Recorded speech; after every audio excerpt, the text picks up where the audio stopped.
हरी भरी पहाड़ियों की गोद में लिपटी हुई मसूरी की रोड दोपहर की धूप में भी कुछ खास सुकून भरे लग रहे थे।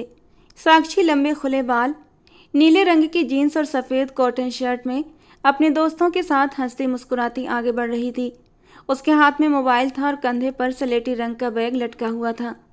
वो किसी भी आम यूनिवर्सिटी की लड़की की तरह ही लग रही थी, जो जिंदगी को आज़ादी से जीने की कोशिश में थी। यार, ये जगह तो वैसे ही तस्वीरों में खूबसूरत लगती है, लेकिन असल में तो उससे भी ज़्यादा खूबसूरत है, उसकी दोस्त रिया ने हंसते हुए कहा। साक्षी ने गर्दन मोड़कर चारों ओर देखा और फिर सिर हिलाते हुए कहा, यहाँ तो लगता है जैसे वक्त थम सा गया है। मज़ा ना आए तो कहना। अभी वो कुछ कदम ही आगे बढ़ी थी कि अचानक उसे अपने शरीर पर एक चुभती हुई लेकिन जानी पहचानी नज़र की तपिश महसूस हुई।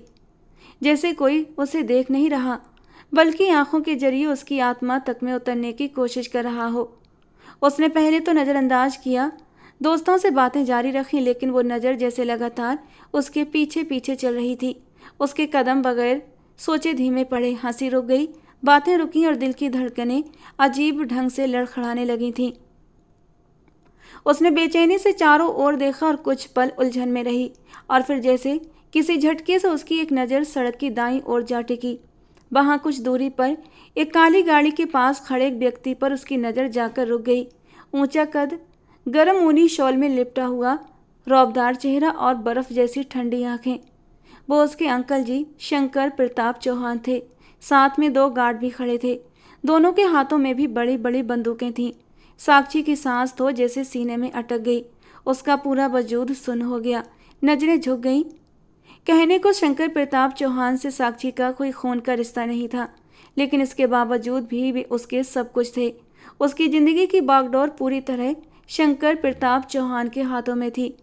बल्कि सच तो यह था कि उन्हीं की वजह से साक्षी हवेली की ऊंची दीवारों के पीछे एक कैद सी जिंदगी जी रही थी। बड़ी मुश्किल से एक बहाना बनाकर वो इन हसीन वादियों में घूमने आई थी, लेकिन यहाँ भी वो शंकर प्रताप की नज़रों से बच न सकी।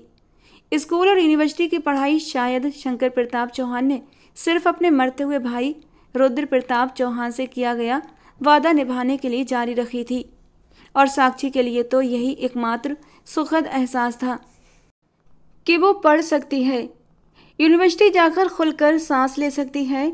ये सब बस उसके पापा रुद्र प्रताप चौहान की बदौलत था, जिन्होंने अपनी आखिरी सांसों में अपने बड़े भाई से वादा लिया था, मेरी बेटी की पढ़ाई कभी मत रुकने देना।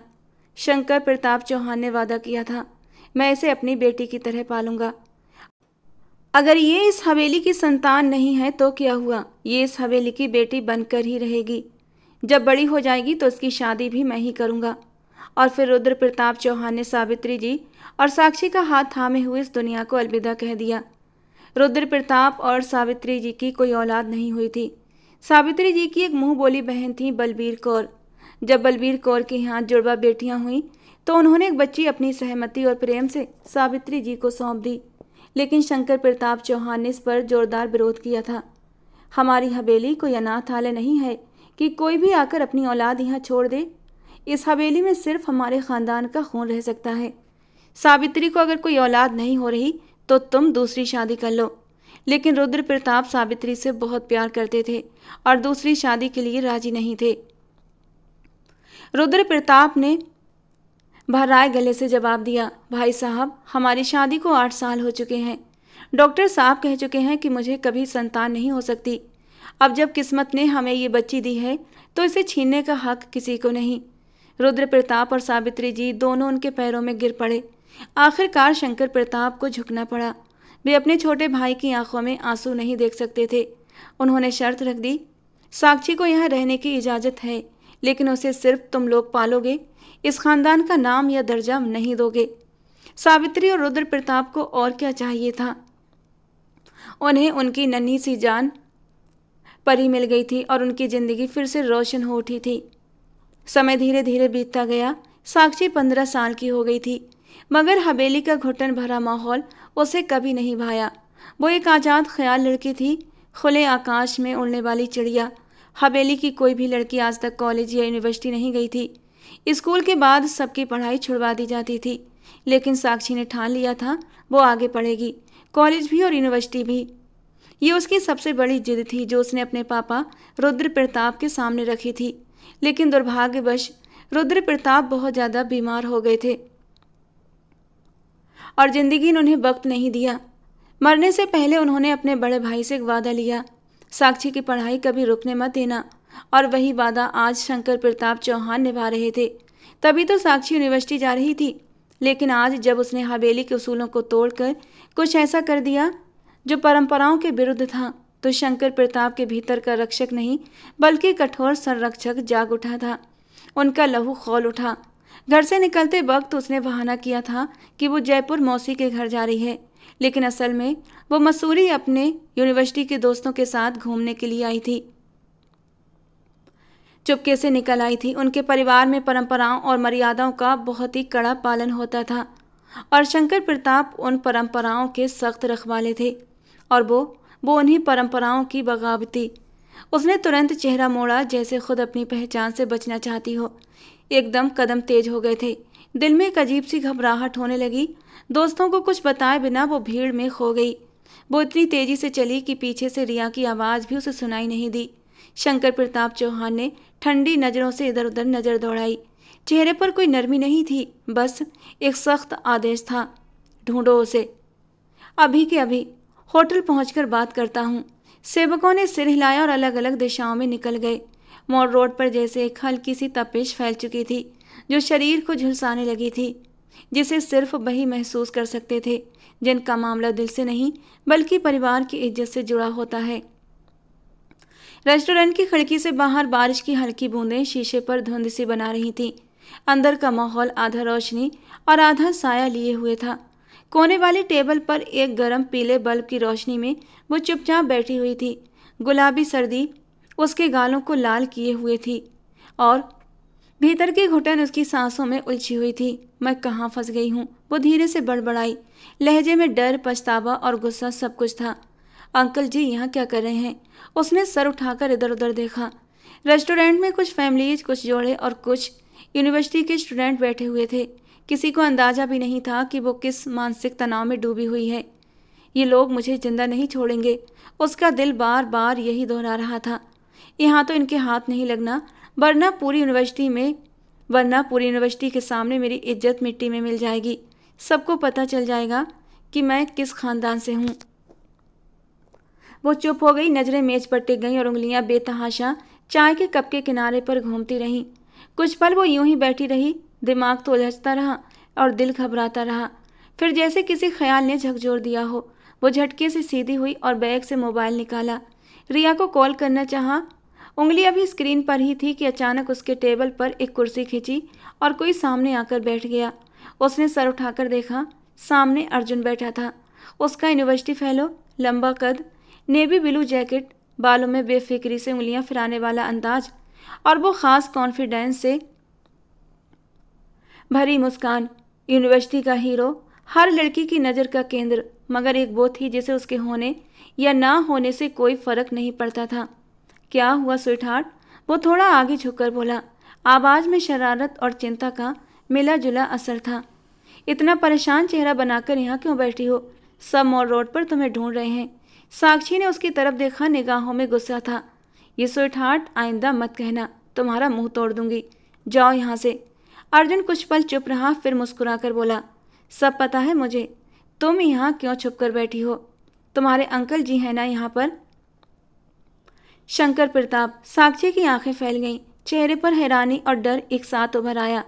तुम्हें कैसे पता? उसकी आवाज़ अब फुसफुसाहट बन चुकी थी, जैसे कोई और न सुन ले। अर्जुन ने ठंडी सांस ली और कुर्सी से पीठ टिकाकर बोला, सब पता है मुझे। जिनसे मोहब्बत की जाती है उनके बारे में जानकारी खुद ब खुद निकाल ली जाती है। वैसे एक बात कहूँ, हैरानी हो रही है कि तुम जैसी सोच की लड़की उन लोगों के खानदान से हो, सोचा भी नहीं था। साक्षी ने चौंक कर उसे देखा। वो कुछ पूछती उससे पहले ही वो बोल पड़ा, वो यहाँ किसी बिजनेस डील के लिए आए हैं। प्रताप, तुम्हारे परिवार का नाम है तो इज्जत का मतलब भी जानती होगी। लेकिन एक बात कहूँ। साक्षी ने फौरन उसकी बात बीच में काट दी। मुझे तुम्हारी कोई बात नहीं सुनी। अगर सच में मेरी मदद करना चाहते हो तो बस एक काम करो, मेरे लिए टिकट बुक कर दो। मैं फ़ौरन जयपुर वापस जाना चाहती हूँ। अगर उन्होंने मुझे यहाँ पकड़ लिया ना तो ये मेरे लिए बहुत बड़ा सजा बन जाएगा। मैं तुम्हारे आगे हाथ जोड़ती हूँ अर्जुन। अर्जुन जैसे उसके लहजे से कुछ पल के लिए सन्न रह गया। उसकी आवाज़ में विनती नहीं, डर था, असली डर। उसने धीरे से हाथ आगे बढ़ाया और साक्षी का हाथ अपने हाथों में थाम लिया।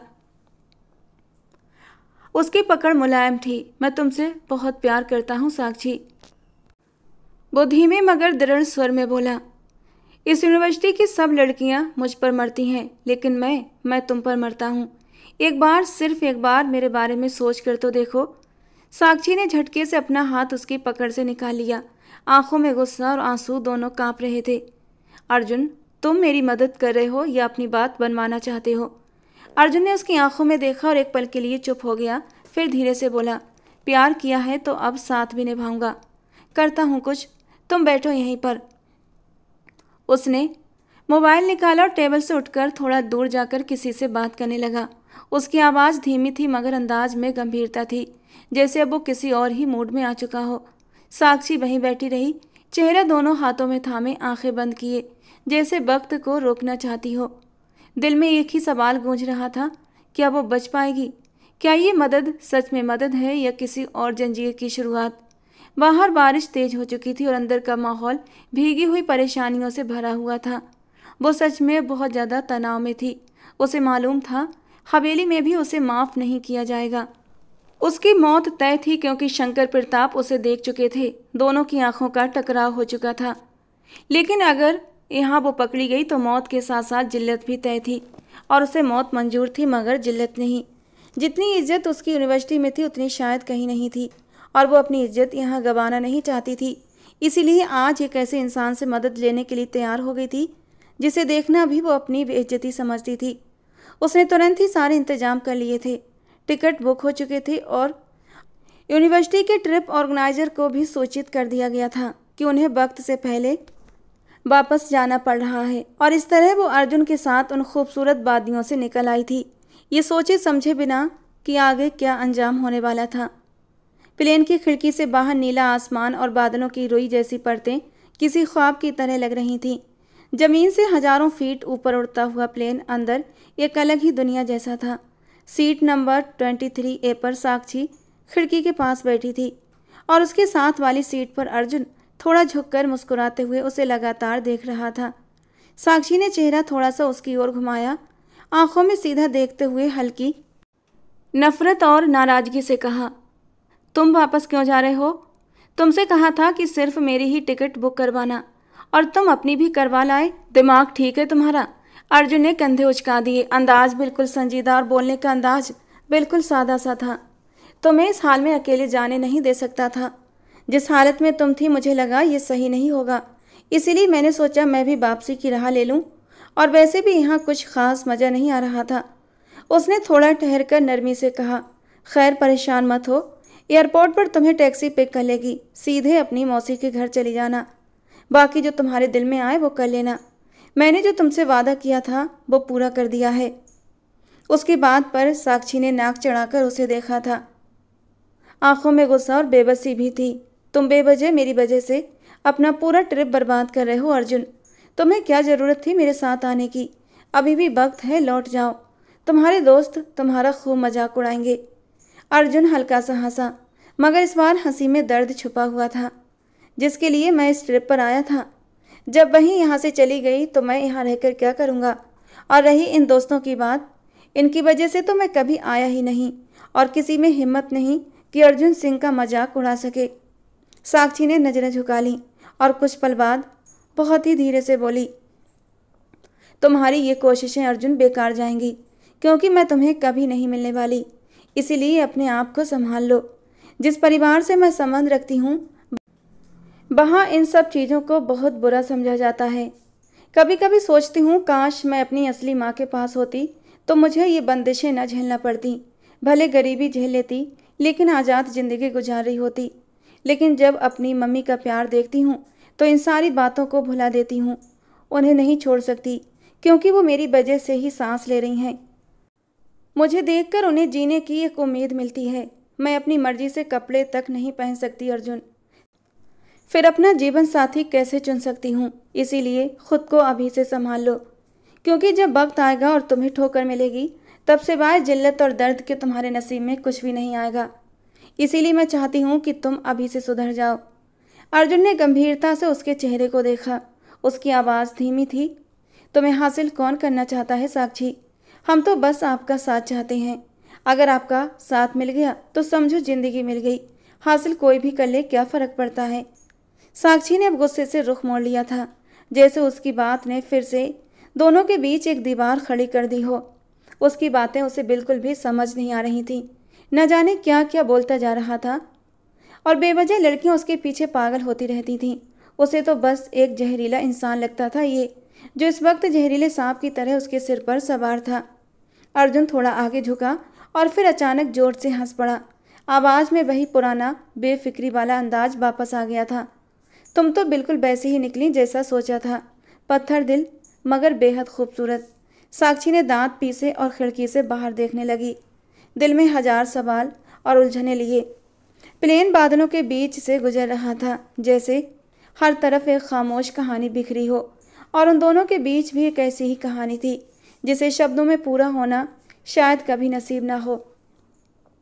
शाम का समय था। बलवीर मौसी का छोटा सा मगर साफ सुथरा घर रोशनी से भर चुका था। ये औरत उसकी सगी माँ नहीं थी, लेकिन वो उन्हें मौसी कहकर बुलाती थी और कभी कभी उनके पास रहने के लिए भी आ जाती थी।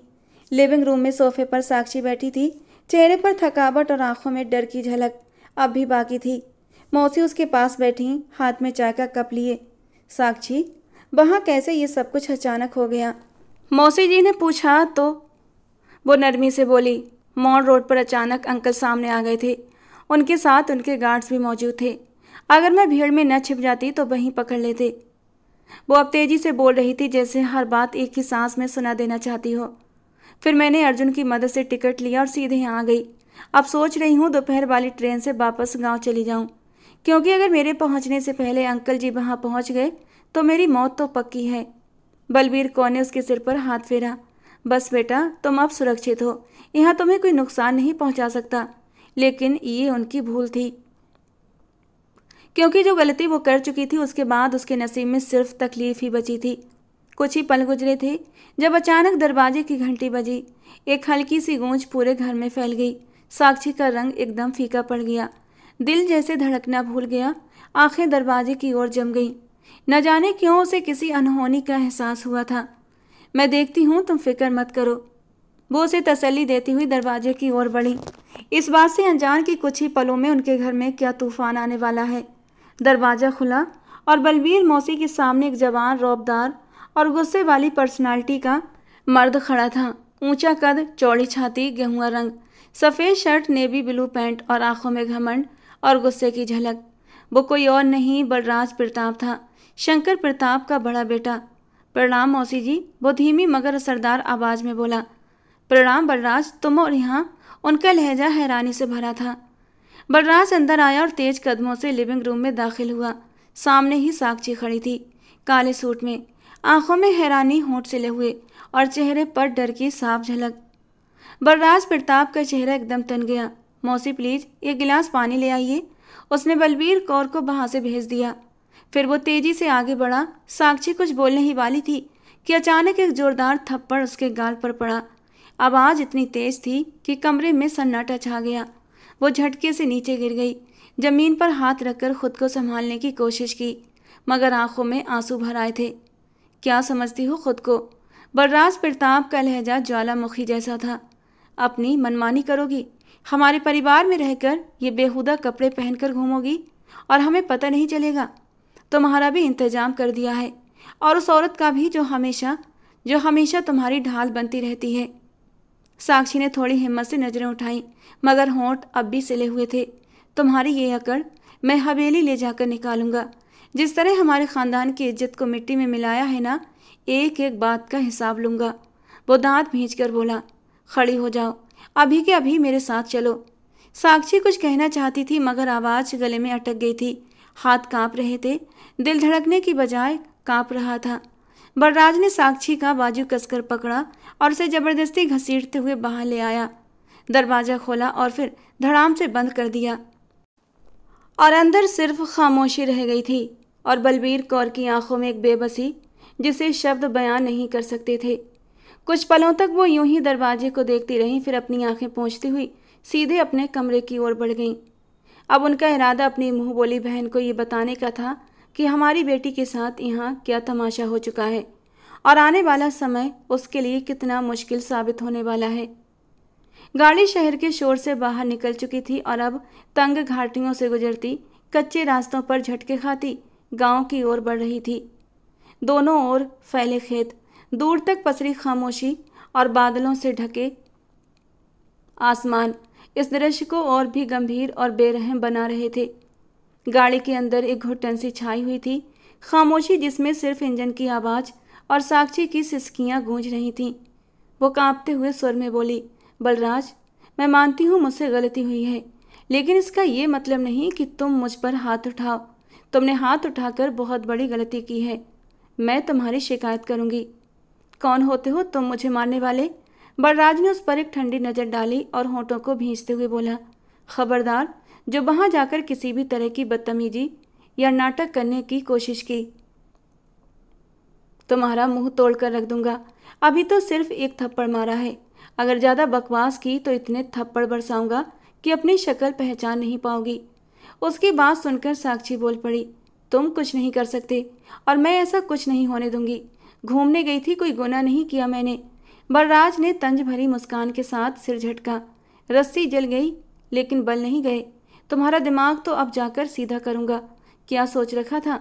हमारे परिवार की इज्जत से खेलोगी, हमारे उसूलों को रौंद कर अपनी मर्जी चलाओगी। जिस जगह हम अपनी औरतों की परछाई तक नहीं पड़ने देते, वहाँ तुम जीन्स टी शर्ट पहनकर घूम रही थी। तुम्हें क्या लगा कि तुम अपनी मर्जी चलाती रहोगी और हमें खबर तक नहीं होगी?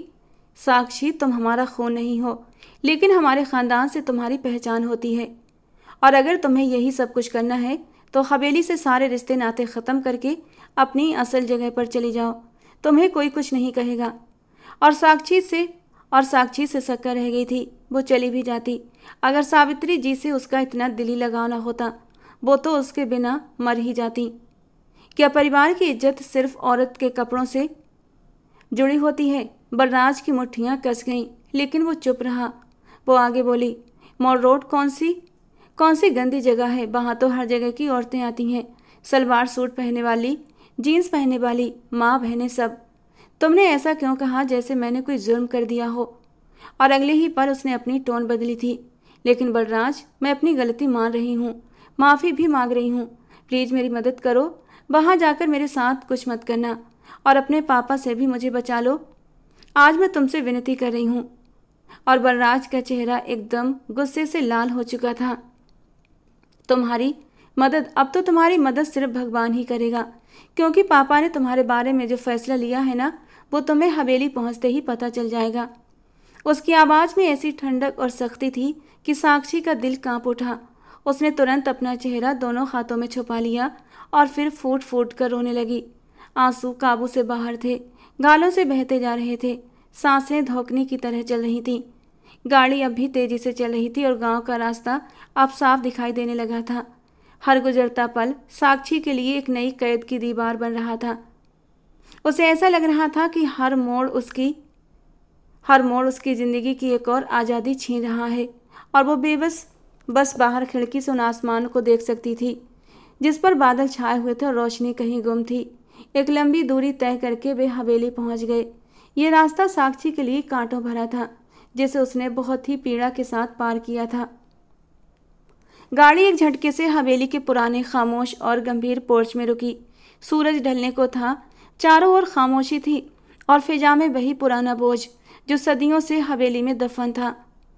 बलराज तेजी से अपनी तरफ का दरवाज़ा खोलकर बाहर निकला और फिर तुरंत घूमकर दूसरी ओर आया। उसकी निगाहें सख्त थीं, चेहरा भी पत्थर जैसा, और चाल में जल्दबाजी। उसने दरवाज़ा खोला और साक्षी का बाजू कसकर पकड़ लिया। छोड़ो मेरा हाथ, वो बेबस होकर चिल्लाई, लेकिन उसकी आवाज़ सुनने वाला कोई भी नहीं था। बलराज ने बिना कुछ कहे उसे सीधा हवेली के अंदरूनी रास्ते की ओर घसीटना शुरू कर दिया। साक्षी पीछे हटने की कोशिश करती रही, लेकिन उसकी पकड़ फौलादी थी। वो उसे तंग गलियारों से गुजारते हुए बेसमेंट की ओर लेकर जा रहा था। नीचे सीढ़ियाँ थीं, हल्की सी सीलन दीवारों पर टंगे पुराने लालटेन और दूर से आती मिट्टी की गंध। बैठक के बीच में एक बड़ा सा पिंजरा बना हुआ था, लोहे की सलाखों से मजबूत, और दरवाजा भारी जंजीर से बंद होने वाला था। बलराज ने एक जोरदार झटके से साक्षी को अंदर धकेला। वो लड़खड़ाते हुए जमीन पर गिरी। वो उसे घूरते हुए बोला, जब तक पापा वापस नहीं आ जाते तुम यहीं सड़ोगी, और जिसने भी तुम्हें यहाँ से निकालने की कोशिश की उसका हाल तुमसे भी बुरा कर दूंगा। उसकी बात सुनकर साक्षी एकदम खड़ी हुई और उसे घूरते हुए बोली, बलराज, मैं तुम्हें जिंदा नहीं छोड़ूंगी। तुम क्या समझते हो खुद को? कहीं के टॉम क्रूज हो जो मन में आएगा वो मेरे साथ करोगे? तुम्हें कोई हक नहीं मुझ पर हाथ उठाने का। तुम होते कौन हो मुझे इस तरह कैद करने वाले? वो रोते हुए उठकर पिंजरे की जाली के पास आई थी। सलाखें थामकर उसे देखते हुए चिल्लाई। उसका बस चलता तो सामने खड़े इंसान का खून कर देती, लेकिन मजबूरी थी, वो उसे छू भी नहीं सकती थी।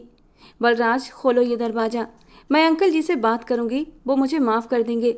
एक छोटी सी गलती थी, तुम लोग मुझे ऐसी सज़ा नहीं दे सकते। उसकी आंखों में बेबसी थी, मगर आवाज़ में अभी भी उम्मीद बाकी थी। अगर मेरा बाप जिंदा होता तो तुम सबको देख लेता। कोई मेरे साथ ऐसा नहीं करता। अनाथ होने का सबसे बड़ा दुख यही है कि हर कोई तुम्हारा बाप बनकर खड़ा हो जाता है। बलराज कुछ कदम पीछे हटकर दहाड़ा। अगर तुम्हारा बाप जिंदा होता तो अब तक तुम्हें ज़मीन में जिंदा गाड़ चुका होता। वो हमारा खून था, इसलिए शुक्र है कि वो मर गया। अगर तुम्हें इस हाल में देखता तो फिर से मर जाता कि मैंने किस गंदगी को अपने माथे थोप लिया है। उसके शब्द तीखे थे, जहर से भरे हुए।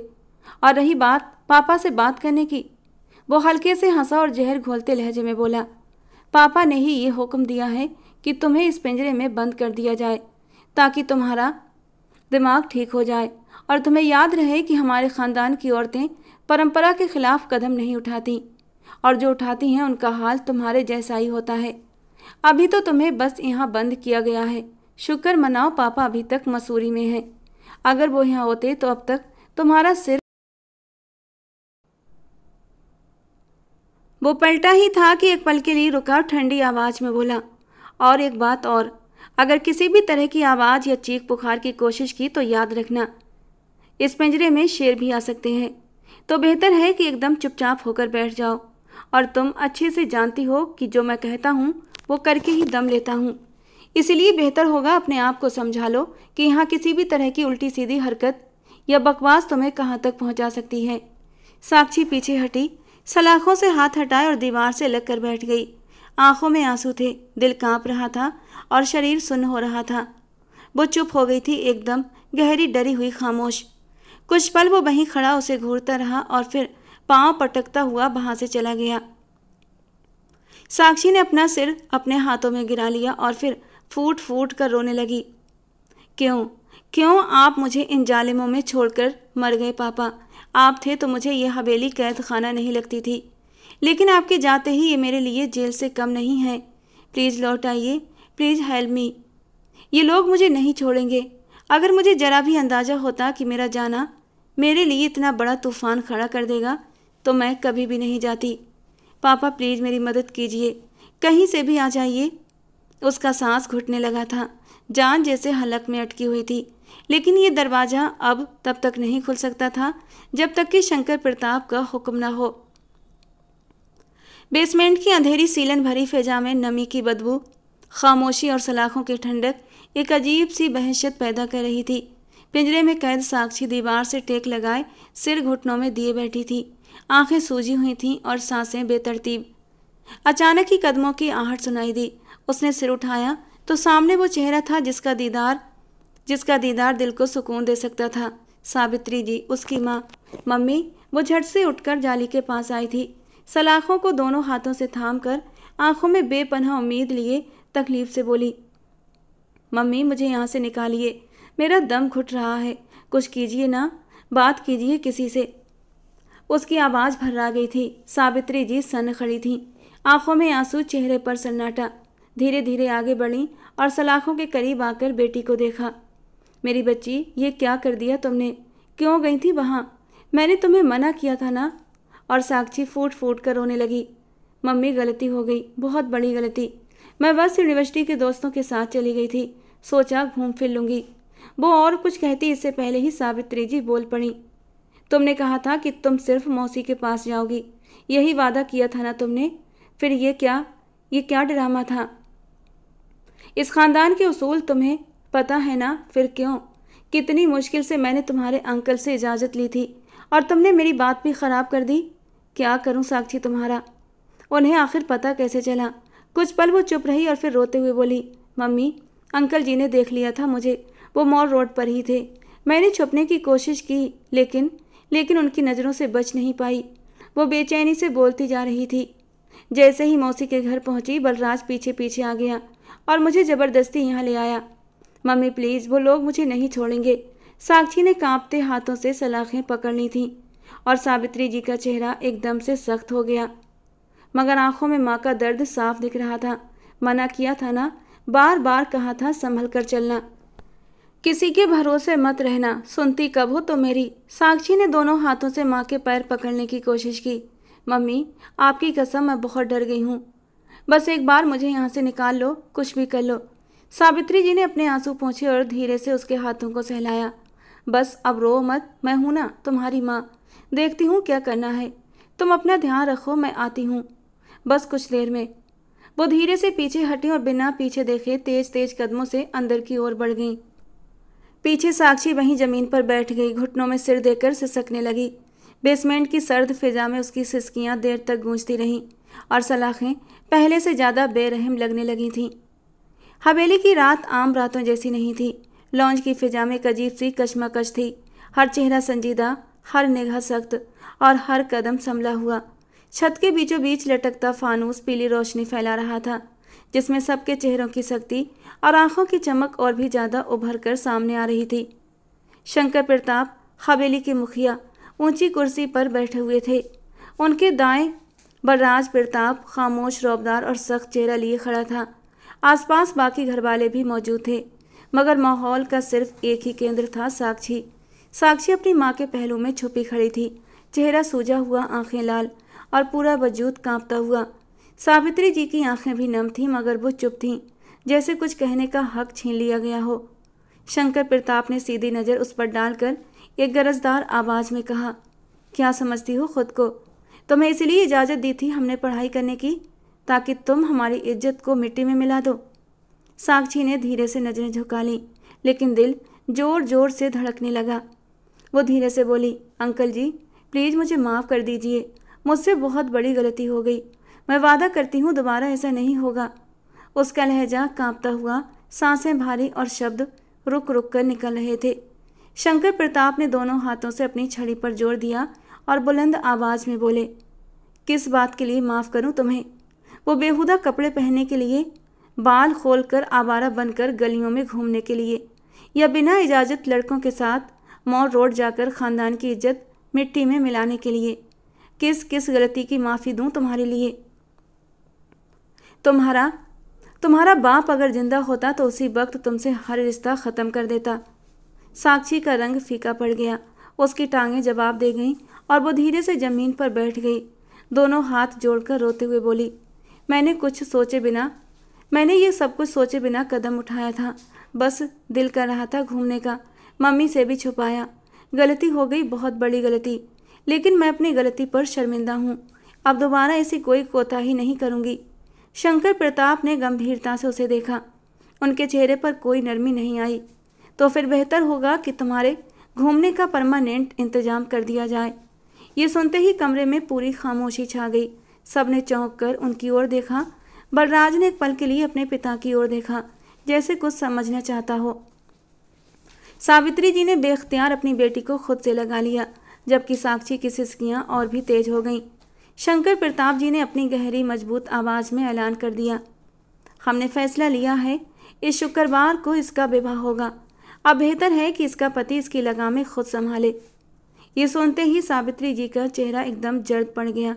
वो फौरन 2 कदम आगे बढ़ी, दोनों हाथ जोड़कर बोली, भाई साहब किसके साथ विवाह कर रहे हैं इसका? उनका लहजा नम्र मगर सवाल लिए हुए था। फिर खुद ही संभल कर बोली, मैं आपसे सवाल नहीं कर रही, बस पूछ रही हूँ।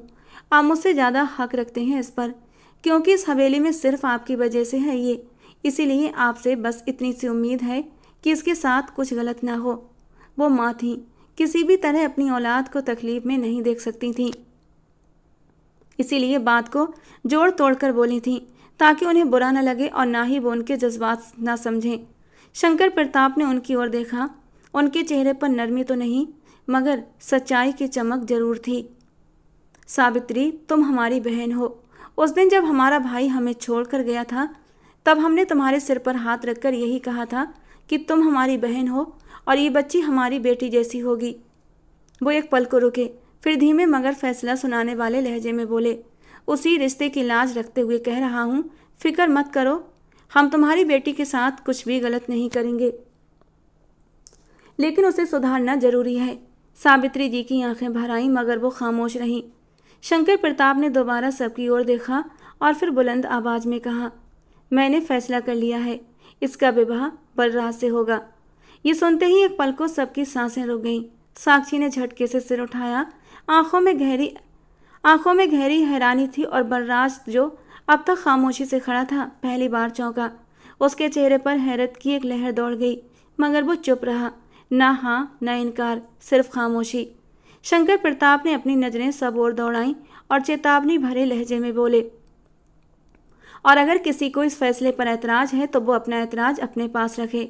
इस घर का मुखिया मैं हूँ और यहाँ सिर्फ मेरा ही हुक्म चलेगा। साक्षी ने दोनों हाथों से अपना चेहरा छुपा लिया और घुटनों के बल बैठ गई। आंखों से आंसुओं की धार बहने लगी, सिसकियाँ तेज हो गईं। वही पुराना माहौल, हवेली का रिवायती बेरहम माहौल फिर से पूरी शिद्दत से उस पर छा गया था। किसी ने कुछ नहीं कहा, सिर्फ खामोशी, कुछ निगाहें, कुछ आंसू और एक ऐसा फैसला जिसका बोझ साक्षी के कंधों से बहुत ज़्यादा था। 2 दिन बीत चुके थे। गांव की पुरानी हवेली के मर्दान खाने में आज कुछ खास सन्नाटा था। पंचायत का फैसला हो चुका था और अब सबकी नज़रें शंकर प्रताप जी पर थीं, जो इस हवेली के बुजुर्ग और गांव के सबसे असरदार शख्स थे। मर्दान खाने के लंबे बरामदे में दोनों बाप बेटे एक साथ बैठे थे। शंकर प्रताप चौहान अपनी खास कुर्सी पर पीठ सीधी किए, एक हाथ में रुद्राक्ष की माला और दूसरे में चाय का कप थामे बैठे थे, जबकि बलराज उनके सामने फर्शी बैठक में गंभीरता से गांव के कुछ मसलों पर चर्चा कर रहा था। वो सवाल पूछते और बलराज अपने खास मगर ठोस अंदाज में जवाब देता। दोनों के बीच एक स्वाभाविक गरिमा और आपसी सम्मान का रिश्ता साफ महसूस हो रहा था।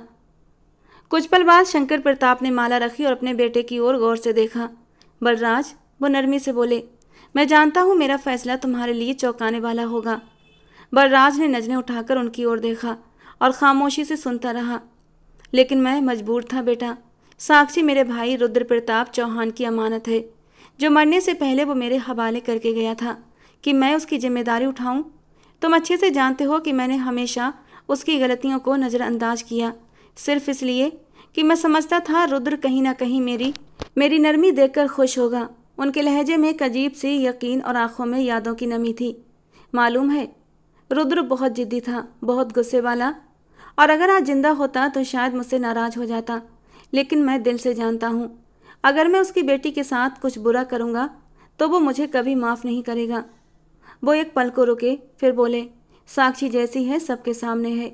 वो आज़ाद मिजाज है, अपनी बात खुद करती है, ऐसा अंदाज रखती है जो शायद इस हवेली में चलता नहीं दिखाई देता, और शायद इसीलिए कि वो इस हवेली का हिस्सा नहीं है और उसकी रगों में हवेली का खून नहीं है।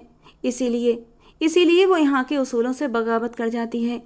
और मुझे मालूम है वो 1 महीना भी अपनी शादी नहीं निभा सकेगी, लेकिन मैंने तुम्हें चुना है। बलराज की निगाहों में एक सवाल उभरा मगर जुबान खामोश रही। शंकर प्रताप ने धीरे से कहा, क्योंकि मुझे तुम पर यकीन है। मुझे मालूम है तुम उसे संभाल लोगे, उसे समझाओगे और उसकी हर कमी को अपनी बर्दाश्त से अपने तरीके से सकारात्मक बना लोगे। क्या तुम्हें मेरे फैसले पर कोई ऐतराज है बलराज? उसने फौरन गर्दन झुकाकर हल्की सी मुस्कान के साथ सिर नाम हिला दिया। पापा, आपको किसी भी सफाई या दलील की ज़रूरत नहीं है, मुझे आप पर खुद से ज़्यादा यकीन है। उसने नज़रें उठाकर उनके चेहरे की ओर देखा था। अगर आपने मेरे लिए उस लड़की का चुनाव किया है तो उसकी कोई ना कोई वजह ज़रूर होगी और मैं उस वजह से संतुष्ट हूँ। शंकर प्रताप ने बेख्तियार एक गहरी सांस ली, जैसे सीने का बोझ हल्का हो गया हो, फिर मुस्कुराकर आशीर्वाद दिया, भगवान तुम्हें शक्ति दे बेटा और तुम्हारे हर कदम में भलाई रखे। मगर वो खुश नहीं था। ये रिश्ता उसे बिल्कुल भी पसंद नहीं था। उस लड़की को वो एक नज़र भी देखना नहीं चाहता था, मगर अब मजबूर था। उसके पिता ने फैसला कर लिया था और उसके पिता उस पर भरोसा करते थे और वो उनके लिए अपनी जान भी दे सकता था, लेकिन भरोसा नहीं तोड़ सकता था। एक हफ्ते बाद हवेली के विशाल लॉन्च में आज एक औपचारिक सी खामोशी थी, जो आम दिनों की रौनक और पारिवारिक गर्मजोशी से बिल्कुल अलग थी। सादगी से सजाया गया माहौल, पारंपरिक सफ़ेद और गुलाबी चादरें, गुलाब की पंखुड़ियाँ और गांव के कुछ सम्मानित लोगों की मौजूदगी, सब कुछ आम सा था, मगर फिजा में मौजूद तनाव खामोशी में छिपी बेचैनी को साफ जाहिर कर रही थी। पंडित जी और कुछ मेहमान चुपचाप नजरें झुकाए हुए बैठे हुए थे। दूसरी ओर साक्षी लाल शादी के जोड़े में अपनी माँ के पहलू में खामोशी से बैठी थी। चेहरा आंसुओं से भीगा, आंखें सूजी हुई, सांसें बेकाबू और शरीर कांपता हुआ। पंडित जी ने बधू की तरफ देखा और फिर बर बधू को मंडप में आने के लिए कहा। विवाह संपन्न होते ही पंडित जी ने मंगल पाठ करवाया, लेकिन वो पाठ भी माहौल की ठंडी हवा को गर्म न कर सका। सभी मौजूद थे, मगर किसी के होंठों पर बधाई का एक शब्द भी न आया, जैसे ये एक रस्म थी जिसे निभाना था, चाहे दिल माने या ना माने। साक्षी अपनी मम्मी के कंधे पर सिर रखकर रो पड़ी थी और बलराज नजरें झुकाए खामोश बैठा था। दो लोग एक पवित्र रिश्ते में बन चुके थे, मगर उनके बीच जो फासले थे वो सालों की चुप्पी से भी शायद मिट ना पाए। बलराज के कमरे की दीवारें भारी पर्दों से ढकी हुई थीं और सामने पलंग पर साक्षी सिर झुकाए पारंपरिक लाल जोड़े में बैठी थी। चेहरे पर थकान, आंखों में उदासी और दिल में टूटे सपने, सब कुछ साफ दिख रहा था। वो बिल्कुल स्थिर थी, जैसे किसी फैसले के इंतजार में हो या शायद समय रुक जाने की दुआ कर रही हो। कुछ ही पल बीते थे कि दरवाज़ा जोर से खुला था। बलराज तेजी से भीतर दाखिल हुआ। उसके चेहरे पर गुस्सा साफ झलक रहा था। हाथ में मोबाइल था और कदमों में एक तीखी बेचैनी। वो बिना कुछ कहे सीधा उसके पास आया और गुस्से से उसका हाथ पकड़कर झटका। नीचे आओ, फौरन। साक्षी उतर गई। वो संभल नहीं पाई और जोर से फर्श पर गिर पड़ी। बलराज ने मोबाइल उसके चेहरे के पास लाकर झटके से दिखाया और गुस्से से दहाड़ा। क्या समझती हो तुम? हर काम करती रहोगी और मुझे कुछ भी पता नहीं चलेगा? साक्षी ने चौंक कर तस्वीर देखी। वही रेस्टोरेंट की तस्वीर। अर्जुन उसका हाथ थामे हुए था, चेहरे पर मुस्कान और आंखों में गहराई। एंगल कुछ ऐसा था कि साफ लग रहा था जैसे वो दोनों किसी मोहब्बत भरे पल में हों। उसने जल्दी से सफाई देने की कोशिश की। ये तस्वीर, ये झूठ है, ये उस वक्त की नहीं है। उसने बलराज ने उसकी बात बीच में ही काट दी। कौन है ये? नाम बताओ उसका। मसूरी जाकर तुम डेट कर रही थी। हमारे खानदान की इज्जत का तमाशा बना दिया तुमने। साक्षी सन्न होकर उसे देखती रही, फिर धीरे से बोली, बिना कुछ पूछे, बिना सच्चाई जाने तुम मुझ पर इतना बड़ा इल्ज़ाम लगा रहे हो। एक तस्वीर के एक पहलू पर यकीन करके मेरी पूरी सच्चाई को नकार दिया। बलराज तमतमाकर बोला, तमीज नहीं है तुम्हें। एक तो चोरी, ऊपर से सीना चोरी। आंखों में आंखें डालकर बात करोगी मुझसे? वो एक पल को चुप रही, फिर पूरी शिद्दत से चिल्लाकर बोली, हाँ करूँगी बात। जब तुम मेरे किरदार पर कीचड़ उछालोगे तो ज़रूर बात करूँगी, ये मेरा हक है। बलराज का चेहरा गुस्से से लाल हो गया। वो कुछ कहने ही वाला था कि साक्षी ने झटके से खुद को पीछे किया और ठंडे लहजे में बोली, और अब ये रात तुम अकेले बिताओ। मुझे तुम जैसे इंसान के साथ ये रात बितानी ही नहीं है, जिसे अपनी पत्नी से ज़्यादा दूसरों की बातों पर यकीन है। ये कहते ही वो अपना दुपट्टा समेटती हुई तेज तेज कदमों से कमरे से बाहर निकलती चली गई थी। दरवाजा उसके पीछे जोर से बंद हुआ था और पीछे रह गया बलराज, जो फर्श पर गिरा मोबाइल हाथ में लिए हाथ पर जोर से मारकर रह गया, खामोश मगर अंदर ही अंदर सुलगता हुआ।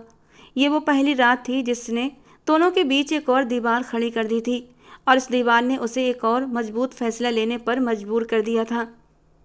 अगली सुबह का सूरज पूरी रोशनी के साथ उगा था। हवेली के लॉन्ज में माहौल किसी अदालत से कम नहीं था। धूप बड़े बड़े दरवाजों से अंदर आ रही थी, मगर भीतर बैठे लोगों के चेहरों पर सख्ती की परछाइयाँ फैली हुई थीं।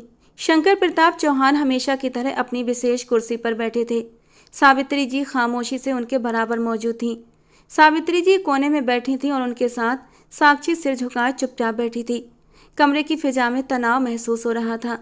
कुछ पल खामोशी में बीते और फिर बलराज कुछ गुस्से से बोला, आपने कहा था शादी कर लो तो मैंने कर ली, लेकिन अब मैं इसे तलाक देना चाहता हूँ। कमरे में बैठे सभी लोग चौंक उठे। सावित्री जी की सांसें रुक सी गईं और साक्षी ने धीरे से अपनी आंखें बंद कर लीं। बलराज ने आगे कहा, पापा, मुझे मालूम था कि ये सब कुछ होगा, लेकिन फिर भी मैंने खुद से वादा किया था कि इस रिश्ते को निभाऊंगा किसी भी कीमत पर, मगर अब बहुत हो चुका है। ये लड़की, इसके अफेयर्स हैं। वहाँ मसूरी रेस्टोरेंट में एक लड़का इससे मोहब्बत का इजहार कर रहा था, इसका हाथ थामे बैठा था। मैं इसके साथ नहीं रह सकता, मैं इसे तलाक देना चाहता हूँ। शंकर प्रताप चौहान एकदम अपनी जगह से खड़े हो गए। उनकी आंखों में गुस्सा साफ दिख रहा था। चुप हो जाओ बलराज, उनकी आवाज़ लॉन्च की फिजा को चीरती हुई गूंजी और सब लोग एकदम से सन्न हो गए। इसके किरदार पर तुम इल्ज़ाम लगा रहे हो? तुम? वो कुछ कदम आगे बढ़े और सख्त लहजे में बोले, ये सच है कि ये लड़की घूमती है, आज़ाद ख्याल है, हमारी परंपराओं से हटकर जीती है, लेकिन मैं गवाही देता हूँ ये कभी कोई गलत काम नहीं कर सकती। उन्होंने अपनी उंगली बलराज की तरफ उठाई। तुम क्या समझते हो खुद को? मेरे सामने बैठकर इस लड़की पर इल्ज़ाम लगाओगे जिसकी परवरिश सावित्री और मेरे भाई रुद्र प्रताप ने की है, और मैं चुप रहूँगा? दिमाग ठिकाने पर रखो, ये शादी है, कोई तमाशा नहीं। बीवी है तुम्हारी, 4 लोगों के बीच बैठकर तुम इसे जलील कर रहे हो। क्या यही मर्दानगी है तुम्हारी? बलराज का गुस्सा अब शर्मिंदगी में बदल चुका था। वो होंठ भींचकर खामोश खड़ा रहा। सावित्री जी ने आंखें बंद कर लीं, जैसे मन ही मन कोई दुआ मांग रही हों, जबकि सावित्री जी साक्षी का हाथ पकड़कर उसे ढांढस भी बंधा रही थीं। शंकर प्रताप चौहान ने आखिरी बात बहुत साफ और स्पष्ट लहजे में कही, इसे मेरा आखिरी हुक्म समझो। आइंदा अगर मेरे कान में भी तलाक का शब्द पड़ा तो मुझसे बुरा कोई नहीं होगा। ये रिश्ता अब तुम्हारी जिम्मेदारी है, संभालो इसे, वरना खुद को संभालना मुश्किल हो जाएगा। बलराज ने एक नज़र अपने पिता की ओर देखा और फिर साक्षी को, जो अब भी चुपचाप आंसू रोके बैठी थी और बिना कुछ कहे गुस्से में लॉन्च से बाहर चला गया। दरवाज़ा बंद होने की आवाज़ के साथ ही लॉन्च की फिजा फिर खामोश हो गई। एक गहरी भारी खामोशी। रात की कालिमा चारों ओर फैल चुकी थी। हवेली के कमरे में खामोशी गहरी हो चुकी थी। बाहर आंगन में किसी कुत्ते की भौंकने की आवाज़ दूर से सुनाई दे रही थी, मगर अंदर सिर्फ पंखे की लगातार घूमती हवा की आवाज़ थी। कमरा अंधेरे में डूबा हुआ था। बस बेड के पास लगे लैंप की मध्यम रोशनी साक्षी के चेहरे पर पड़ रही थी। वो बेड पर एक और करवट लिए हुए लेटी थी, जैसे किसी का इंतजार कर रही हो। कुछ पल बाद हल्की सी चरमराहट के साथ दरवाज़ा खुला था। बलराज अंदर दाखिल हुआ, दरवाज़ा धीरे से बंद किया और फिर एक पल वहीं खड़ा रहा। उसकी नज़रें सीधे बेड पर गईं जहां साक्षी चुपचाप लेटी थी। कुछ पल वो यूं ही चुपचाप उसे देखता रहा, फिर धीरे धीरे उसके पास आया। अभी वो कुछ और कहता, साक्षी धीरे से सीधी हुई और ख़ुद से बोली, देखो मैं जानती हूँ तुम मुझसे उलझोगे, इसीलिए मैं उठ जाती हूँ। बलराज रुका, फिर धीरे से बोला, क्या मैंने कुछ कहा है? लेटी रहो ऐसे ही, मुझे इससे कोई फ़र्क नहीं पड़ता। साक्षी ने उसकी ओर निगाह उठाकर देखा। नज़रों में थकावट और दिल में छुपी बेचैनी साफ झलक रही थी। तुम क्यों इतने बेजार रहते हो मुझसे? एक बार मुझे समझने की कोशिश तो करो, मैं तुम्हारे रंग में ढल जाऊंगी। तुम कभी नहीं ढल सकती, क्योंकि तुम अहम की पुजारी हो, और जिसमें अहम भरा हो वो कभी खुद को किसी के लिए नहीं बदलता। इस बात का मुझे अच्छी तरह अंदाज़ा है, इसीलिए मुझे किसी भी बात में उलझाने की ज़रूरत नहीं है। साक्षी ने झटके से सर उठाया, आवाज़ ऊंची हुई, तो तुम कौन से अच्छे हो? तुम भी तो यही सब करते हो, मुझसे उलझते हो, बेवजह इल्ज़ाम लगाते हो। एक बार पूछ तो लेते कि ये शख्स कौन था। उसने रुककर सांस भरी। ये वही है जिसने मेरा टिकट बुक किया था, मुझे वहाँ से निकाला। हाँ, थोड़ा फ्लर्टी है। उस दिन उसने अपनी मोहब्बत का इजहार किया था मुझसे, लेकिन मैंने उसे वहीं जलील कर दिया था। अगर यकीन नहीं आता तो जाकर पूछ लो यूनिवर्सिटी के किसी भी शख्स से कि मैं उसे किस कदर नापसंद करती थी। उसकी आवाज़ थर्रा गई। तब भी यकीन ना आए तो रेस्टोरेंट की फुटेज देख लो, जहाँ मैंने उसका हाथ झटक दिया था, तब जाकर शायद तुम्हें यकीन आ जाएगा। बलराज खामोश खड़ा रहा, नज़रें उसके चेहरे पर टिकी थीं। कुछ पल बाद वो धीरे से बोला, मेरे पापा ने तुम्हारे लिए गवाही दी है, बस वही काफ़ी है। साक्षी ने एक पल उसे देखा, फिर नरम लहजे में बोली, तो फिर रिश्ते की शुरुआत कर लो। यार छोड़ो ना इस लड़ाई को, बस भी कर दो। मैं इस रिश्ते को शुरू करने के लिए पूरी तरह तैयार हूँ। आज हुए हादसे ने उसे भी बदल कर रख दिया था। शंकर प्रताप चौहान का उसकी तरफदारी करना न जाने क्यों एक अजीब सी खुशी में बदल गया था। यानी ये लोग उस पर यकीन रखते थे, तो भला वो क्यों ना उनके रंग में ढल जाती। कुछ पल वो खामोश रहा और फिर बिना कुछ कहे उसकी तरफ बढ़ गया था, जबकि उसने भी चुपचाप आंखें मूंद कर खुद को उसके हवाले कर दिया था। उसके नरम गुलाबी होंठों पर झुकते हुए वो वाकई सच्चे दिल से रिश्ते को शुरू कर रहा था, और वो धीरे धीरे उसके वजूद में गुम होता चला गया। और जब वो उसे बेड पर लेकर आया और अपनी शिद्दतें उस पर निछावर करने लगा, तो साक्षी के लबों से हल्की सी चीख निकली थी। सर उठाकर बलराज उसके चेहरे को देखने लगा, जहां दर्द की हल्की हल्की लकीरें उभर रही थीं। तुमने खुद ही इस रिश्ते की शुरुआत के लिए बोला था, मुझे दोष नहीं दे सकती। और अगर अब तुमने मना भी किया ना, तब भी मैं नहीं रुकूंगा, क्योंकि अब इस कंडीशन में नहीं हूं कि तुमसे दूर चला जाऊं। उसकी नाजुक धड़कनों पर अपनी पकड़ मजबूत करता बलराज नशीली आवाज में बोला था। तो मुझे क्या पता था कि तुम्हारी बॉडी इतनी सख्त पत्थर जैसी होगी। मुझ नाजुक सी लड़की को तुमने मसल कर रख दिया है। मैं तो तुम्हें इंसान समझ रही थी, लेकिन तुम तो पूरे के पूरे सांप। और बलराज ने उसके लबों को अपने लबों की पकड़ में लेकर खामोश कर दिया था। अब इस सांड को तुम्हें पूरी जिंदगी झेलना पड़ेगा। ये कहकर फिर से बलराज की सांसें गहरी हुई थीं और वो पूरी शिद्दत से उसके वजूद में दोबारा से उतरने लगा था। पहले जो दर्द भरी सिसकियां साक्षी के लबों से निकल रही थीं, अब उन दर्द भरी सिसकियों की जगह मदहोशी भरी सिसकियों ने ले ली थी, क्योंकि अब साक्षी को भी उसकी संगत में सुकून मिलने लगा था। वो खुलकर इन पलों को एंजॉय कर रही थी। तुम्हारा एटीट्यूड जितना कड़क है, तुम्हारा वजूद उतना ही नरम मक्खन की तरह है। वो उसके वजूद को अपने लबों से छूते हुए मदहोश अंदाज में बोल रहा था। और तुम उतने ही हार्ड, साक्षी ने मुंह विसूरते हुए कहा, तो बलराज जोर से हंस पड़ा। उस रात अपने दिल से एक दूसरे के लिए गिले शिकवे निकालते हुए दोनों ने एक दूसरे से अपनी जिंदगी की शुरुआत की थी। पूरे एक हफ्ते बाद कमरे की घड़ी सुबह के 8 बजा रही थी। सूरज की किरणें खिड़की के पर्दों से छन छन कर अंदर आ रही थीं। साक्षी तौलिया कंधे पर डाले अभी अभी बाथरूम से निकली थी। बालों से पानी की बूंदें अब भी टपक रही थीं। वो आराम से ड्रेसिंग टेबल की तरफ बढ़ ही रही थी कि अचानक दरवाज़ा खुलने की आवाज़ आई और बलराज हल्की सी झंझलाहट के साथ कमरे में दाखिल हुआ। तुमने मेरी शर्ट प्रेस क्यों नहीं की? आवाज़ में नाराज़गी साफ झलक रही थी। साक्षी चौंकी नहीं, बस थोड़ी हैरानी से पलटी और उसे देखने लगी। बीवी हूँ तुम्हारी, कोई नौकरानी नहीं। क्या समझ रखा है तुमने? रात रात भर चैन नहीं लेने देते और दिन भर काम में उलझा रखते हो। बस कर दो अब, मैं नहीं कर सकती इतने काम। बलराज एक पल को रुका, फिर तेज कदमों से उसके करीब आया। बीवी हो मेरी, हर काम करना होगा, रात वाले भी और दिन वाले भी। जाओ जाकर शर्ट प्रेस करो। साक्षी ने नापसंदगी से सिर झटक दिया और कुछ दूरी पर खड़ी हो गई।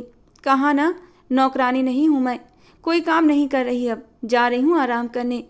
ये कहकर जैसे ही वो पलटी, बलराज ने झट से उसका हाथ थाम लिया और एक झटके से उसे अपने करीब खींच लिया। साक्षी ने चौंक कर उसे देखा। उसके चेहरे पर अब नाराज़गी की जगह शरारत थी। छोड़ो ना प्लीज़, मैं थक गई हूँ। पूरी रात तो तुम मुझे सोने नहीं देते। गलती हो गई मुझसे, जो खुद ही इस मुसीबत को गले डाल लिया। वो धीरे से मुस्कुराई और अचानक एड़ियों पर ऊपर उठते हुए उसके माथे पर अपने नरम होंठ रख दिए। बलराज ने थोड़ा चौंक कर देखा, वो कितना बदल गई थी, और ये बलराज के लिए एक सुखद एहसास था। वो सच्ची तो कह रही थी, पूरी रात बलराज की शिद्दतें साक्षी को निढाल रखती थीं। वो थी ही इतनी खूबसूरत, नरम, नाजुक, एकदम रुई की जैसी कि बलराज खुद पर कंट्रोल नहीं कर पाता था। और फिर धीरे से नज़रें फेर कर बोला, अच्छा जाओ सो जाओ। साक्षी के चेहरे पर शरारती मुस्कान फैल गई। थैंक यू हस्बैंड जी। ये कहते हुए वो हल्के से उसके गाल पर एक और किस करके जल्दी से बिस्तर में घुस गई, कंबल ओढ़ा और आंखें बंद कर लीं। बलराज ने एक नज़र उस पर डाली और होंठों पर हल्की सी मुस्कान उभरी। वो मुस्कुराहट जो अक्सर वो छुपा जाता था, मगर आज निकल ही आई थी। इस एक हफ्ते में बहुत कुछ बदल गया था। जितना बुरा इस लड़की के बारे में सोचता था, वो उतनी बुरी नहीं थी। वो बेख्तियार मुस्कुराया था और फिर खामोशी से खुद ही प्रेस करने के इरादे से आयरन स्टैंड की तरफ बढ़ गया था। 3 महीने बाद कमरे की लाइटें मध्यम थीं। कमरे में एक खास सुकून भरी खामोशी थी। वो दोनों बेड पर एक दूसरे के बेहद करीब लेटे हुए थे। बलराज ने नरमी से हाथ साक्षी के पेट पर रखा, जैसे अपने होने वाले बच्चे को महसूस कर रहा हो। उसके होठों पर मुस्कान थी और आंखें आधी बंद। तुम्हें पता है, तुमने मुझे ज़िंदगी की सबसे बड़ी खुशखबरी दी है। मुझे कभी अंदाज़ा नहीं था कि ये सुनकर मैं इतना खुश हो जाऊंगा। मम्मी भी बहुत खुश हैं और पापा जी का तो पूछो मत। उनका बस नहीं चल रहा कि अपनी पूरी जायदाद अपने पोते या पोती पर निछावर कर दें। साक्षी भी हल्का सा मुस्कुराई थी। भगवान ये दिन खैर से लाए। वैसे ये बात तो सच है, मैंने भी कभी नहीं सोचा था कि मैं तुम्हारे बच्चे की माँ बनकर इतनी खुश होंगी। वो हमेशा की तरह आग लगाना नहीं भूली थी। आगे बोली, और सच कहूँ तो ज़िंदगी में तुम्हें देखना भी नहीं चाहती थी। इतने बुरे लगते थे तुम मुझे। बलराज ने उसकी तरफ देखा। नरम सी हंसी होठों पर फैली। और अब वो जानता था वो उसे छेड़ रही है, जानबूझकर ऐसे शब्द बोल रही है, मगर उसकी संगत ने उसे वाकई बदल दिया था। गुस्सा करने वाला बलराज अब काफ़ी अलग लगने लगा था। साक्षी ने उसकी नाक हल्के से छुई। अब दिल के इतने ही करीब हो जिसकी कोई हद नहीं। वो एक पल के लिए चुप हुआ, फिर अचानक थोड़ा गंभीर होकर बोला, एक बात बतानी थी तुम्हें। साक्षी ने तुरंत कहा, हाँ कहो, क्या बात है। बलराज ने गहरी सांस ली, नजरें उसकी आंखों से मिलाते हुए बोला, शादी की रात जो तस्वीर मेरे पास आई थी वो किसी अर्जुन नाम के लड़के ने भेजी थी। तुम जानती हो उसे? साक्षी का चेहरा गंभीर हो गया। तुरंत बोली, और वो अर्जुन नाम का लड़का वही है जिसके साथ तुमने वो तस्वीर देखी थी? वही लड़का जो यूनिवर्सिटी में मेरे पीछे पड़ा रहता था। न जाने क्यों, जैसे उसे मुझसे कोई जिद सी थी, हर वक्त पीछे लगा रहता था। बलराज के चेहरे पर एकदम गुस्सा उभरा, मगर आवाज़ में ठहराव था।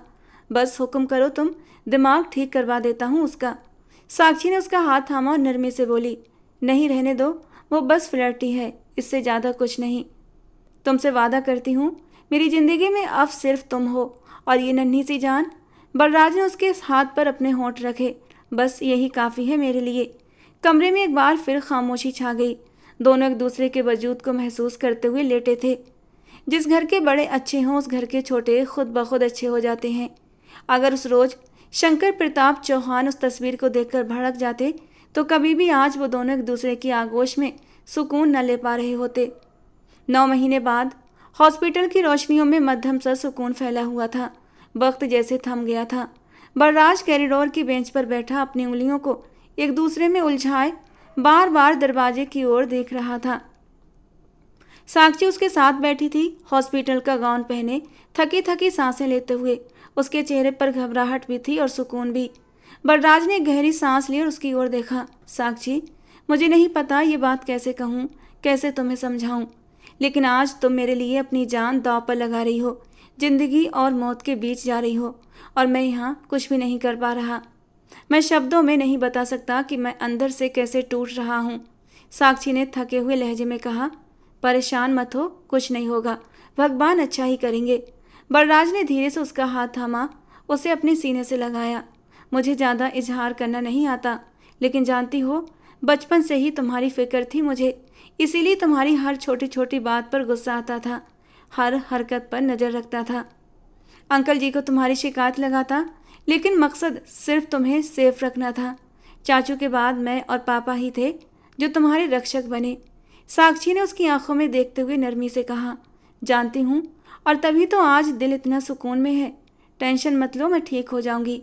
बलराज की आंखें नम थीं, उससे कुछ कहना चाहा, मगर शब्द अंदर ही रह गए। कुछ पल खामोशी में गुजरे और फिर नर्स उसे ऑपरेशन थिएटर की तरफ ले गई। वो पल जो बाहर बैठे हर पति हर पिता के लिए एक इम्तिहान होते हैं, बलराज के लिए भी किसी कयामत से कम न थे। उसने बार बार दरवाजे की ओर देखा।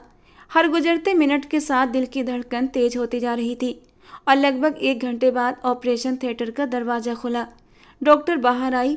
चेहरे पर तसल्ली भरी मुस्कान थी। उसके हाथों में एक नन्हा सा कंबल में लिपटा हुआ वजूद था।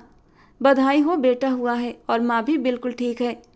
बलराज कुछ पल साकित खड़ा रहा, जैसे शब्द समझने में वक्त लगा हो। फिर तेजी से आगे बढ़ा और डॉक्टर के हाथों से बच्चे को ले लिया। वो नन्हा सा वजूद, बंद आंखें, हल्की हल्की सांसें, जैसे किसी ख्वाब की ताबीर हो। अपने सीने से लगाकर वो रो पड़ा। बेआवाज मगर शिद्दत वाले आंसू, जिनमें खुशी, शुक्र, मोहब्बत सब बह रहे थे। मेरा बेटा, उसने धीमी आवाज में कहा, और मेरी साक्षी, तुम दोनों ने मुझे आज पूरा कर दिया। ये मंजर इस कहानी का अंत था, लेकिन एक नए सफ़र की शुरुआत भी। वो सफ़र जिसमें मोहब्बत, सुरक्षा और कुर्बानी की असल झलक मौजूद थी, और बड़ों का साथ भी, वरना ये रिश्ता एक खोखला रिश्ता था जिसे उन दोनों ने अपनी मोहब्बत से भर दिया था। पूरे 3 महीने बीत चुके थे। हवेली की फिज़ा अब बदल चुकी थी। जहाँ कभी सन्नाटा और कड़वाहट हुआ करती थी, अब वहाँ बच्चे की किलकारियाँ गूंज रही थीं। साक्षी की गोद में नन्हा सा ध्रुव जब मुस्कुराता तो मानो उसकी थकी थकी आंखों में एक नई जान आ जाती। रात रात भर जागने, दूध पिलाने, रोने हंसने के बीच साक्षी खुद को भूल चुकी थी, पर उसे शिकायत नहीं थी। माँ बनने की जो मिठास होती है वो हर थकावट को धो देती है। एक रात बलराज कमरे में दाखिल हुआ जब साक्षी झूले पर ध्रुव को सुलाने की कोशिश कर रही थी। ध्रुव की आंखें नींद से भरी हुई थीं, पर माँ की लोरी की मिठास ने उसे पूरी तरह सुला दिया। बलराज कुछ देर तक वहीं खड़ा रहा, फिर धीमे कदमों से साक्षी के पास आया। थक गई हो ना? उसने नरम आवाज में पूछा। साक्षी ने मुस्कुराकर उसे देखा। माँ बनने की थकान भी मीठी होती है बलराज, पर हाँ, नींद अब मेहमान हो गई है। पता है, जब ये मेरी उंगली पकड़ता है ना, तो ऐसा लगता है जैसे मेरी सारी गलतियाँ माफ़ हो जाती हैं, बलराज ने धीमे से कहा। साक्षी की आंखें भी नम हो गईं, लेकिन उसने जल्दी ही मुस्कान से ढक लिया। ध्रुव सो गया है बलराज, चलिए हम भी सो जाते हैं।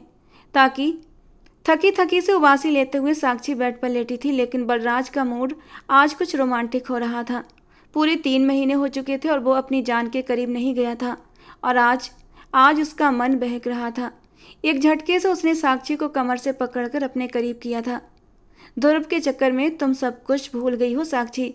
हम दोनों के बीच भी कुछ तो सोया हुआ है, शायद उसे भी अब जगाने की ज़रूरत है। साक्षी चौंकी, फिर उसकी आंखों में झांकते हुए बोली, क्या मतलब? बलराज ने उसका हाथ पकड़ा। मतलब ये कि अब हम सिर्फ माँ बाप नहीं हैं, पति पत्नी भी हैं, और मुझे अब तुम्हें फिर से पाना है।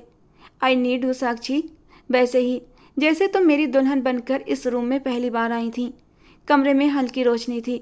ध्रुव चैन से सो रहा था, और बलराज के शब्दों ने साक्षी की धड़कनों को तेज कर दिया था। तुम बदले नहीं हो बलराज, पर तुम्हारा तरीका बदल गया है, साक्षी ने धीमे से कहा, और उसके चौड़े सीने से अपना सर टिका दिया। आज वो भी बलराज की बाहों में सुकून चाहती थी, और खुमारी में बहकते हुए उसने अपने होंठ बलराज के गालों पर रख दिए। ये इशारा बलराज को मदहोश करने के लिए काफ़ी था। वो बेकाबू होकर उसके नरम होठों पर झुका था, और पिछले 3 महीने की प्यास उसके नरम होठों से बुझाने लगा। वो आज फिर से साक्षी पर टूट कर बरसा था। बस 3 महीने की मोहलत मिल गई, बहुत है। अब हर रात मेरी मोहब्बत की बारिश में तुम्हें भीगना पड़ेगा। वो उसके कान में सरगोशी करते हुए उसके कान की लौ को काट गया था, और साक्षी ने शर्माकर अपना चेहरा उसके सीने में छुपा लिया। वो खुद भी तो उसकी शिद्दतों की आदी हो गई थी। अगली सुबह ध्रुव की हंसी ने उन्हें फिर एक नई शुरुआत की याद दिलाई थी। अब उनके बीच समझदारी भी थी, अपनापन भी, और वो प्यार भी जो अब शब्दों का मोहताज नहीं था। तो दोस्तों, आज की हमारी ये कहानी आपको कैसी लगी कमेंट बॉक्स में ज़रूर बताना। पसंद आई हो तो प्लीज़ लाइक करना। रोज़ एक नई और रोमांटिक कहानी के लिए हमारे चैनल को सब्सक्राइब करना। मिलते हैं अगली कहानी।